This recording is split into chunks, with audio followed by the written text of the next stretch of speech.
My name is Anita Swast. I'm one of the pediatric cardiology attendings at the Children's Hospital of Philadelphia, and I will be presenting today transposition of the great arteries, prenatal, perinatal, and postnatal management.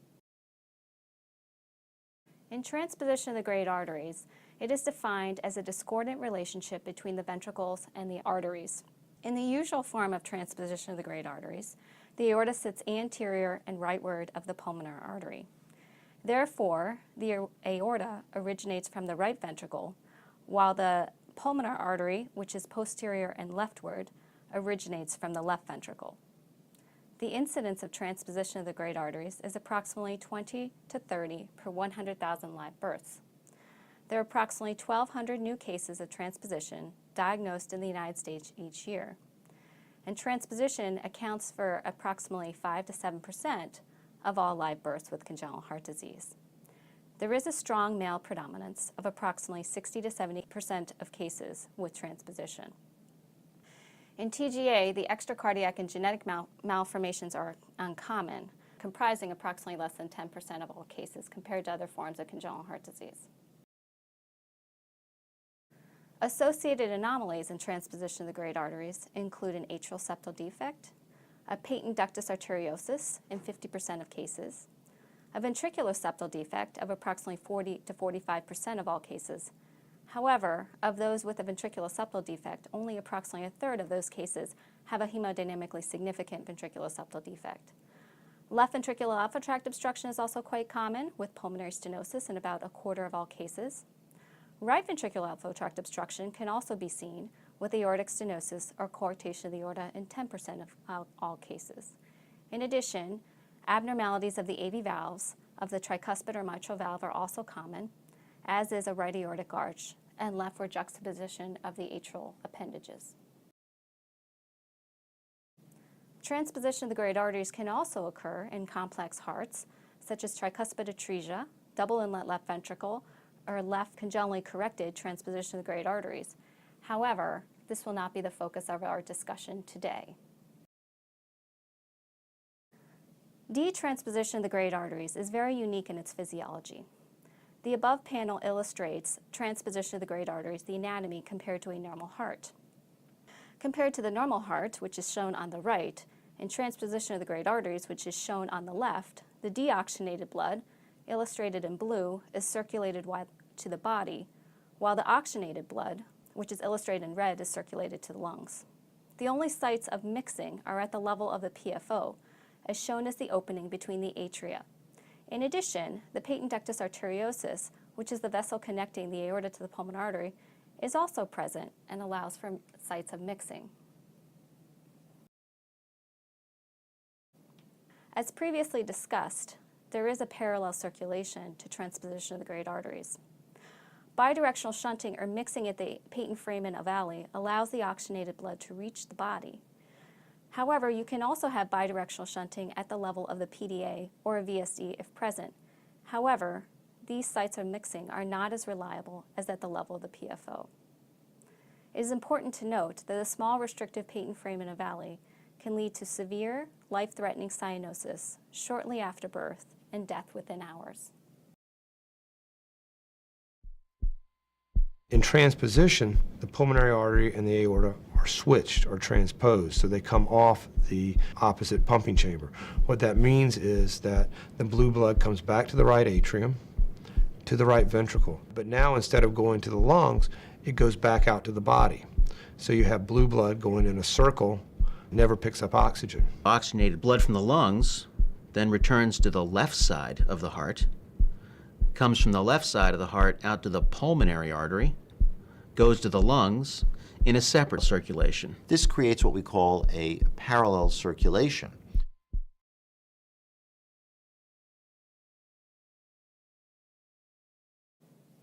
In fetal life, there are several consequences of the altered blood flow patterns in transposition of the great arteries. Because the aorta now arises from the right ventricle, the deoxygenated blood is now supplying blood flow to the brain, resulting in a lower oxygen content to the brain. Conversely, the main pulmonary artery, which is supplying the ductus arteriosus, is arising from the left ventricle. This results in a higher oxygen content to the ductus arteriosus. Note that a higher oxygen content in the realm of the ductus arteriosus can lead to constriction of the ductus arteriosus. In addition, the left ventricle pumps left blood compared to the right ventricle. Therefore, the amount of blood delivered to the ductus arteriosus is also decreased in transposition of the great arteries. This may also cause a ductus arteriosus to be smaller than in the normal fetal heart. As a result, a smaller ductus arteriosus can also lead to decreased blood volume through the left ventricle, which can also decrease the shunting at the atrial level. All of these factors that may lead in turn to restriction at the level of the atrial communication or the patent foramen ovale, which is the cause of the life-threatening cyanosis, which may be seen immediately after birth. Symptoms of transposition of the great arteries include cyanosis, tachypnea, poor feeding, poor appetite, or poor weight gain. As a fetal cardiologist, there are a number of imaging features that are very important to identify prenatally. These include the parallel great vessels noted on the extended outflow tract view. This will indeed confirm the diagnosis. Other features that are important to identify prenatally include the size and redundancy of the patent foramen ovale, particularly because a restrictive PFO can lead to life-threatening hypoxemia immediately after birth. The ductus arteriosus should also be evaluated, since a restrictive PDA can also lead to lethal neonatal hypoxemia or pulmonary hypertension at birth. And as noted previously, there are many associated anomalies that may be seen with transposition of the great arteries. Therefore, it is important to look for features such as an atrial septal defect, a ventriculoseptal defect, mitral or tricuspid valve anomalies, aortic arch hypoplasia or coarctation of the aorta, or left juxtaposition of the atrial appendages. The prenatal diagnosis of transposition of the great arteries is unfortunately frequently missed. That is because if you just look at a four-chamber view, you will see that it is a normal four-chamber view. However, the extended outflow tract views significantly improves diagnosis prenatally. Unfortunately, there's still significant room for improvement. In one UK series, there was only a 25% prenatal detection rate without a VSD compared to 40% with a VSD. A series out of the United States showed that there was only a 19% prenatal detection rate of transposition of the great arteries. Thus, this is one of the most frequently missed and unfortunately very important diagnoses to make prenatally. In this slide, we can see a fetus with transposition of the great arteries. This is a normal four-chamber view, and you can see that there are 4 normal-sized chambers. If you don't do the extended outflow tract views, you can see that the diagnosis of transposition of the great arteries can be missed. In the same fetus now, we have included the extended outflow tract views. In this scan, you can see that the great vessels are now arranged in parallel and do not cross, as is usually seen in all normal fetuses. The aorta is the anterior vessel arising from the right ventricle, while the pulmonary artery is the posterior vessel which branches and arises from the left ventricle. In the next clip, this shows a long axis view of the fetal heart. Note that the vessel which branches the pulmonary artery arises from the left ventricle, which is the inferior ventricle on this clip, while the aorta arises from the right ventricle, which is the superior ventricle. In this clip, as you sweep superiorly from the four-chamber view, you can now see a branching vessel, which is the pulmonary artery, arising from the left ventricle. In the next clip, you can see the parallel arrangement of the ductal and aortic arches, which is the hallmark of transposition of the great arteries. You can also identify more complex forms of transposition of the great arteries, such as those with the ventriculoseptal defect and pulmonary stenosis. Note that on this view, you can see a ridge of muscle which is deviated posteriorly into the pulmonary outflow tract. This malalignment of the conal septum causes a subpulmonary ridge which narrows the pulmonary outflow tract. In this extended outflow tract view, again noted are the great vessels arranged in parallel. However, the VSD and the deviated conal septum causes the narrowing of the pulmonary outflow tract, leading to the pulmonary stenosis. In this still frame view, we have now highlighted the muscular ridge, which is deviated underneath the pulmonary valve, which is causing the pulmonary stenosis. The muscular ridge is highlighted with a red arrow. In this clip, color Doppler is now added. Notice that the pulmonary outflow tract is narrowed on account of this muscular ridge underneath the pulmonary valve. Meanwhile, the flow across the ventriculoseptal defect is currently unrestrictive.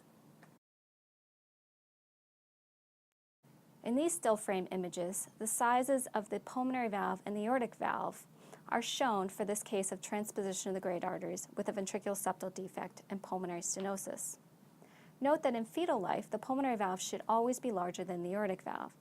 However, as a consequence of the posterior deviation of the coronal septum, the muscular ridge is now narrowing the pulmonary outflow tract, therefore making the pulmonary valve smaller than the aortic valve. In this next clip, the long axis view is again shown, which demonstrates the parallel arrangement of the great vessels.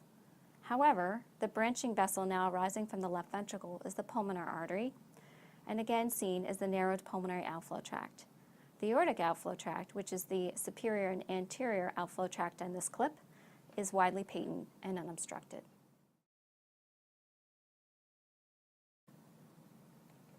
Moving on to other more complex forms of transposition of the great arteries, this is a case of transposition of the great arteries with a ventriculoseptal defect and aortic arch hypoplasia. As one can see in this four-vessel view, the large VSD. In addition, the tricuspid valve, which should normally be always greater in size than the mitral valve, appears smaller, and the right ventricle also appears similarly smaller than the left ventricle in this case.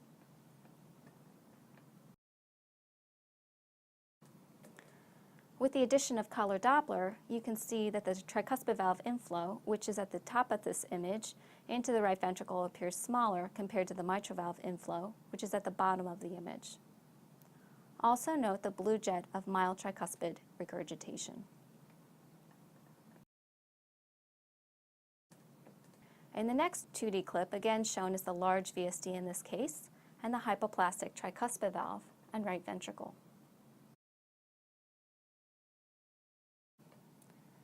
In this 2D clip, again shown is the large VSD. However, now there is anterior deviation of the coronal septum, which is now causing obstruction of the aortic outflow tract. Notice that the pathway leading out to the aorta appears narrowed, and the aortic arch, as a consequence, is smaller than what is typically seen. In this still frame image, the subaortic conus, or muscle, is illustrated with a red arrow. Again seen is the ridge of muscle, which is narrowing the pathway leading out to the aorta, leading to the small aortic valve and coarctation of the aorta. The next two clips demonstrate how small the aortic arch is in this case compared to the size of the ductal arch. In the left-hand clip is a 2D clip, whereas in the right-hand clip is the same clip with the addition of color Doppler. Again, notice how small the transverse arch and isthmus are on this fetus with aortic arch hypoplasia compared to the size of the ductal arch. In these still frame images, compare the size of the pulmonary artery to the aorta. As we previously have seen, the aortic valve should be smaller than the pulmonary valve. However, in this case, it is significantly exaggerated compared to what it should be. In this case, the pulmonary valve now measures 3.7 millimeters, whereas the aortic valve measures 2.2 millimeters as a consequence of the aortic pathway obstruction. In the following slides, we'll investigate why prenatal diagnosis matters. Bonnet et al. Published a series of patients published in Circulation with transposition of the great arteries. It was over a 10-year time period from 1988 to 1997.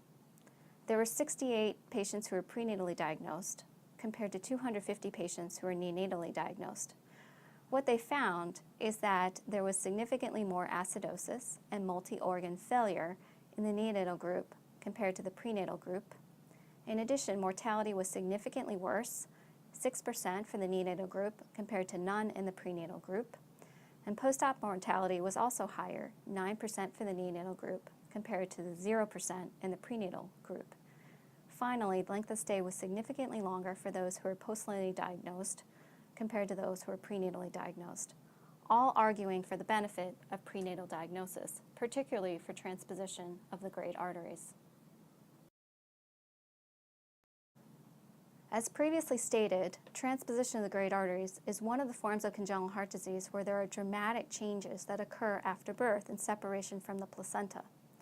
There is the potential for hemodynamic compromise, resulting in life-threatening hypoxemia, which may require an immediate balloon atrial septostomy or initiation of prostaglandin. Indeed, if life-threatening hypoxemia is not recognized, a baby could potentially die within minutes after birth with transposition of the great arteries. A prenatal diagnosis allows for a controlled environment for delivery, transfer to the cardiac intensive care unit, and cardiorespiratory management by an experienced team of physicians to allow for the best possible outcome with this particular diagnosis. So how is the best method to deliver a fetus with transposition of the great arteries? At the Children's Hospital of Philadelphia, we do have a classification system for the delivery of all patients carrying fetuses with congenital heart disease. As noted in this classification system, all fetuses with transposition of the great arteries are designated Class 3 for delivery on account of the potential severity of life-threatening hypoxemia at birth and the need for immediate intervention on the atrial septum via balloon atrial septostomy within minutes after birth. So how does one manage a fetus with transposition of the great arteries in the perinatal period? None of the studies have shown a significant improvement in cesarean delivery compared to vaginal delivery. Therefore, vaginal delivery is acceptable for fetuses who are prenatally diagnosed with transposition of the great arteries. However, we would strongly argue that all fetuses who are prenatally diagnosed with transposition of the great arteries should be delivered at a site where a balloon atrial septostomy could be performed within minutes after birth in case of severe cyanosis. Our own protocol at the Children's Hospital of Philadelphia is that the delivery is attended by a neonatology attending in collaboration with the cardiac intensive care unit attending as well as the cardiac catheterization attending in case of urgent need for balloon atrial septostomy for severe cyanosis after birth. In our more recent experience, approximately 33 to 50% of all neonates with transposition of the great arteries and an intact ventricular septum did require a balloon atrial septostomy immediately after birth. Prostaglandin should of course be initiated at the time of delivery as well to promote shunting at the level of the PDA. However, unfortunately, mixing at the ductus arteriosus may not be adequate to relieve severe hypoxemia at birth. Other interventions that may be performed to promote improvement in oxygen saturations include intubation, sedation, and paralysis. One may also consider a small fluid bolus of saline in order to stent open the patent foramen ovale and promote mixing at that level. At our own institution, balloon atrial septostomy is strongly considered if the size of the PFO is less than 3 millimeters on initial postnatal imaging, or if the initial oxygen on the arterial blood gas is less than 30 torr. The balloon atrial septostomy was actually invented at the Children's Hospital of Philadelphia by Bill Rashkind, thus termed the Rashkind procedure. This is a catheter-based procedure that William Rashkind first envisioned in 1966. It involves placing a catheter across the right atrium, across the patent foramen ovale, and then blowing up a balloon in the left atrium. One then pulls the balloon across the atrial septum to tear a hole within the atrial septum and improve mixing at that level. After a successful balloon atrial septostomy, one can see that the oxygen saturations improve significantly. You can advance that balloon up through the vein into the heart under X-ray guidance, which is what catheterization is, and then you position the balloon across one side of this wall between the upper two chambers. You inflate the balloon and you pull it back very quickly and you literally rip a hole, and that allows the blue and the red blood to mix. In this illustrative case, one can see the pitfalls of making an accurate diagnosis of a restricted patent foramina valley. At 37 weeks gestation, one can see that the patent foramina valley appears open and unrestrictive. However, immediately after birth, this infant is intensely cyanotic, and indeed the patent foramina valley is only measuring 1 to 2 millimeters. Despite 100% oxygen, this baby's oxygen saturations were in the low 40s to 50s at best. The patent foramina valley is quite small and restrictive. As a consequence of severe hypoxemia, this baby was then referred for an emergent balloon atrial septostomy procedure. This movie illustrates the balloon atrial septostomy procedure that was performed for this intensely cyanotic neonate within minutes after birth. After balloon atrial septostomy, the patent foramina valley now measures 5 millimeters and appears unrestrictive by 2D and color Doppler measurements. Oxygen saturations have now significantly improved into the 80s and 90s so that the oxygen can subsequently be weaned. This baby is now much more stable in anticipation of definitive repair. Obviously, predicting who will need a balloon atrial septostomy after birth remains quite challenging. A number of different investigators have evaluated this question to determine who will benefit from a balloon atrial septostomy after birth. Eisen and Rychek, at our own institution, evaluated an index of atrial septal excursion, as shown in the following diagram. This is calculated as the A, greatest degree of excursion of the patent foramina valley, while B represents the measurement of the patent foramina valley to the back wall of the left atrium. The greater the excursion, or atrial septal excursion, the less likely the need for a balloon atrial septostomy in this small series. Indeed, if the atrial septal excursion was less than 0.5, 6 of 7 received a balloon atrial septostomy, whereas if the atrial septal excursion measured greater than 0.5, only 3 of 13 received a balloon atrial septostomy. However, no prospective trial of this measurement has been performed to date. Pun and Silverman, published in JACE of 2011, also evaluated various echocardiographic criteria for predicting who would need a balloon atrial septostomy at birth. In their paper, they evaluated the presence of a hypermobile septum. In this manuscript, they showed that a septum primum flap that oscillated freely between both atria was predictive of the need for balloon atrial septostomy. Similarly, they also evaluated whether diastolic flow reversal in the ductus arteriosus was also predictive of the need for balloon atrial septostomy. In the right-hand clip below, diastolic flow reversal is shown as the flow above the baseline. When they looked at a composite score of fetal predictors of urgent postnatal balloon atrial septostomy, they found that reversal of flow in the ductus arteriosus and a hypermobile septum had the highest specificity of 100% and the highest positive predictive value. Unfortunately, the negative predictive value and sensitivity were not as high as one would have liked. Moving on into postnatal findings in transposition of the great arteries, shown in this clip is a chest x-ray of a patient with transposition of the great arteries, and note the typical egg on a string appearance with a small mediastinum compared to the size of the heart. The EKG in transposition of the great arteries is usually normal. Finally, moving on into the arterial switch procedure, the following diagram illustrates the different steps involved in the arterial switch procedure. In step 1, the aorta and the pulmonary artery are divided above the valve, and the PDA, if present, is ligated. The coronary arteries are then removed as buttons from the aorta. In step 2, known as the Lecomte maneuver, the pulmonary artery is moved in front of the aorta.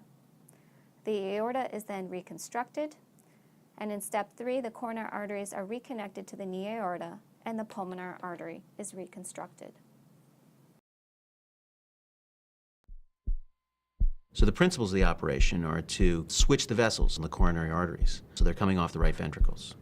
And practically what you do is divide the aorta directly above where the coronary arteries would implant. And you actually cut the coronary arteries out. Cutting out very small buttons of tissue of where the coronary arteries insert into the aorta. Once the coronary arteries are cut out and both vessels coming out of the heart are divided, you can switch those two vessels and put them in their proper location. And then you can sew those coronary arteries back into the new aorta in the proper location. The vessels themselves are switched, but the base of the vessels, which contain the valves that lead to those vessels, remain on each of the ventricles. So in fact, when you do an arterial switch operation, you bring the aorta over to the left ventricle, but you're putting that over what has developed and originated as the pulmonary valve. Coronary artery patterns are also quite important in transposition of the great arteries. Unfortunately, delineating the coronary arteries prenatally remains problematic. However, it is quite important to investigate the coronary artery patterns immediately after birth. The diagram to the right describes the most common coronary artery patterns in transposition of the great arteries. As noted in clips G and H, infants with an intramural course, that is an artery traveling within the wall of the vessel, are at increased risk for mortality after the arterial switch procedure. In these cases, it is much more difficult to translocate the coronary arteries as buttons and may frequently cause twisting of the coronary arteries that can lead to coronary ischemia immediately after the procedure. Perinatal management of transposition of the great arteries does include a neonatal repair. In this day and age, most centers have adopted the arterial switch procedure as the primary procedure performed for transposition of the great arteries. This operation is typically performed within the first week of life unless there's significant ventricular dysfunction and/or end organ damage, likely as a consequence of delayed diagnosis after birth. Operative mortality is generally quite good, in the realm of 3 to 5%, although coronary arterial abnormalities, particularly if there is an intramural course, is associated with increased mortality. Typical length of stay at most institutions range from 2 to 3 weeks. Many children, however, do require the initiation of nasogastric feeds in the postoperative period after an arterial switch procedure. Surveillance after surgery includes a number of different issues to be evaluated. Frequently, supravalvular pulmonary stenosis or aortic stenosis can develop. Therefore, surveillance of the supravalvular pulmonary and aortic sites is quite important. The coronary arteries may become twisted with the operation. Therefore, evaluation of the coronary arteries will also become important. The neo-aortic valve and neo-aortic root may develop problems over time since the pulmonary valve is not designed to pump to the systemic circulation. Therefore, the development of neo-aortic insufficiency and neo-aortic root dilation is also a common problem. Ventricular function can also become a problem, particularly if there has been a coronary artery problem. The conduction system is also important to evaluate after birth. Neurocognitive outcomes remain diminished compared to other forms of biventricular congenital heart disease. Therefore, evaluation of neurodevelopmental outcomes remains important. Long-term management of transposition of the great arteries varies from institution to institution. Most patients are typically followed by a pediatric cardiologist every 6 to 12 months. Testing at office visits may include an EKG, an echocardiogram, a Holter monitor to evaluate for arrhythmias, and an exercise stress test to evaluate for coronary artery abnormalities. In addition, detailed evaluation of the coronary arteries may also be performed via cardiac catheterization, an MRI, or a CT scan as survivors enter adolescence and adulthood. Long-term complications for the arterial switch procedure do include supravalvular pulmonary stenosis or branch pulmonary stenosis. Indeed, approximately 16 to 30% of long-term survivors required reoperation or catheter-based interventions at these sites. Pulmonary vascular disease can also become a problem as more and more survivors enter adolescence and adulthood. Dilation of the neo-aortic root can be seen in up to 70% of patients. Most of these patients are asymptomatic, however, there is a very low risk of dissection. Reintervention rates in most series is less than 5% on the neo-aortic root. And of course, neo-aortic valve regurgitation can also be seen. Coronary artery insufficiency remains an ongoing problem. Approximately 7% of all patients do develop coronary ischemia. Most of these problems arise within the first 3 months of the operation. The remainder occur after 6 years. Risk factors for ischemia in these series include a single coronary orifice, or if the two coronaries arise close to each other at a commissure. Arrhythmia is also a common problem after the arterial switch procedure. 2% of patients can develop AV block. SVT can be seen in 4% of patients, and ventricular tachycardia remains an uncommon yet concerning problem. Long-term outcomes for transposition of the great arteries are excellent. Current initial survival is greater than 95%, with less than 5% mortality within the first year of life at most institutions. Midterm survival, greater than 10 years, is currently 83 to 88%. However, in one recent series published in Circulation in 2013, 97% were still alive at 25 years in those that survived the initial perioperative period. Losey and colleagues published in Circulation late causes of reoperation and late death in a series of 1,095 patients after the arterial switch operation.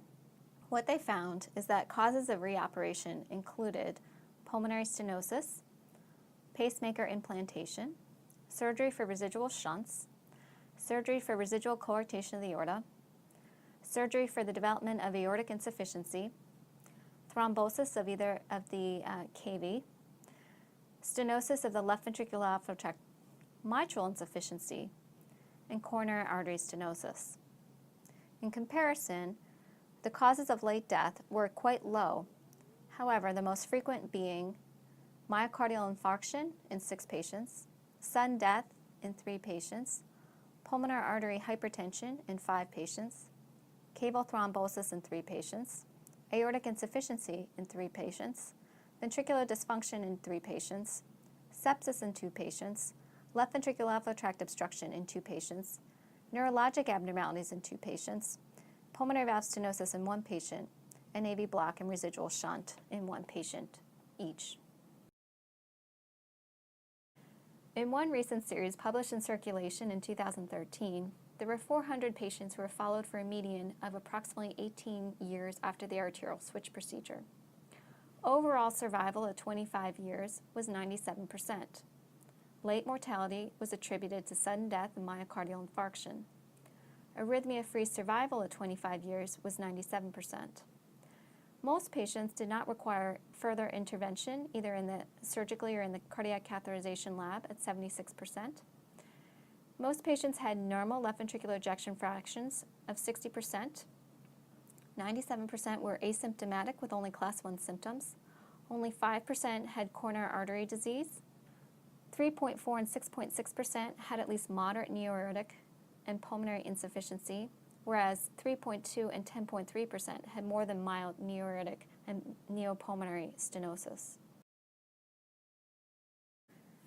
The next slide shows the late results after an arterial switch procedure. This was of a series of 400 patients and published in Circulation in 2013 by Carey et al. As one can see in the left-hand panel, panels A and B demonstrates the cumulative probability of arrhythmia or sudden death, panel A, or a cardiovascular event in panel B. As you can see, over time, there is an increase in the probability of arrhythmia or sudden death as shown in panel A. However, the mean and 95% confidence intervals only extend to as low as 1% and as high as 6%. However, the probability of a cardiovascular event increases significantly over time, such that the mean and 95% confidence intervals for a cardiovascular event is approximately 5%, with the range being 3% up to 10%, with the probability of a cardiovascular event. Finally, the freedom from surgical or catheter-based reintervention, particularly in those with transposition of the great arteries, as shown in black, versus transposition of the great arteries with a VSD, is shown in red, compared to a Taussig Bing anomaly, is shown in green. One can see very good outcomes, particularly those with transposition of the great arteries, compared to transposition of the great arteries with the VSD and the Taussig Bing anomaly. In the European Journal of Cardiothoracic Surgery, published in 2008, long-term outcomes and quality of life was also reviewed in a series of 244 subjects. In this series, the need for reoperation after the arterial switch procedure varied between 5 to 10%. Exercise performance was lower compared to control groups at 85% of peak predicted capacity. Heart rates were lower. However, 98% were in New York Heart Association Class 1 or Class 2. 81 to 86% of patients required medications, and most patients were actively involved in society. 62% were attending school, 17% were working full-time, 3% were working part-time. Only 8% of subjects were disabled, including 2% who were developmentally impaired. As long-term outcomes continue to be investigated, neurodevelopmental outcomes remain problematic. As illustrated in this diagram, in the normal fetus, the oxygen content delivered to the brain is 65%. However, in transposition of the great arteries, now the aortic saturation delivered to the brain is only 55%. This alteration in fetal cerebral oxygen content may in part explain the neurodevelopmental abnormalities which are present in children with transposition of the great arteries.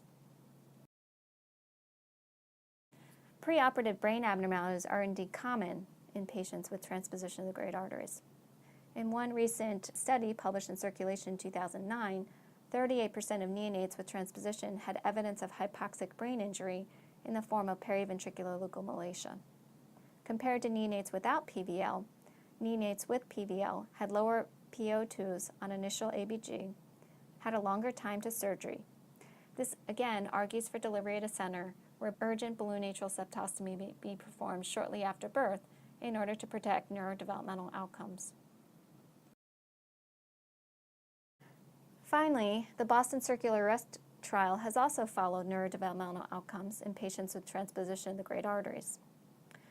In their cohort, developmental testing was performed at age 1 and 8 years. They found that the average IQ of their DTGA cohort was 102 compared to 109 in the normal control cohort. In addition, they found that the transposition cohort had greater problems with attention, learning, and speech. There were also higher rates of developmental delay and mental retardation, but only 9% had a mental developmental index less than 85 at 8 years. Greater than a third, however, required remedial academic services, and 10% required repeating a grade. In their follow-up long-term outcomes of transposition of the great arteries, published in Circulation in 2011, they found that of the 139 of 159 adolescents who underwent neuropsychological testing and structural brain imaging, 65% received remedial academic or behavioral services. Reading scores, memory scores, and executive function were significantly lower compared to the control group. ADHD scores were higher, and 33% had brain anomalies on MRI imaging compared to the control group. So to conclude, survival for transposition of the great arteries has improved tremendously over the past 2 decades, now with greater than 97% survival at 25 years. Prenatal diagnosis, I would argue, significantly improves perioperative morbidity and mortality. Long-term neurodevelopmental outcomes may also continue to improve with higher prenatal detection rates and shorter periods of hypoxemia. Therefore, fetuses with a prenatal diagnosis of transposition of the great arteries should be strongly considered for delivery at an institution where a balloon atrial septostomy can be performed shortly after birth in order to alleviate life-threatening hypoxemia and ultimately to improve neurodevelopmental outcomes. I'd like to thank you for your time and attention today. I would like to thank my colleagues, Dr. Jack Rychek and Deborah Sofer, who aided in my preparation of today's materials. If you have any further questions or concerns, please feel free to contact me at swast@email.chop.edu, and our phone number is 267-426-2296. Thank you.